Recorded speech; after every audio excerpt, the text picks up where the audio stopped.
ഏതൊക്കെ പ്രമാണികളാണ് പള്ളിക്കാട്ടിലുറങ്ങണത്?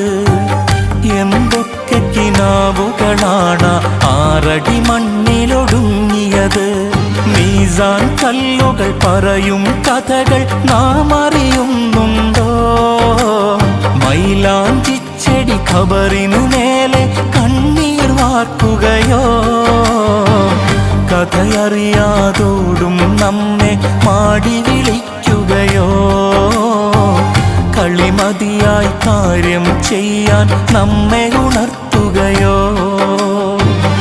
അല്ലാഹനെ മറക്കല്ലേ, ദുനിയാവ് കൊതിക്കല്ലേ, സുഖജീവിത ലോകം എന്നും ശാശ്വതമെന്ന് കരുതല്ലേ.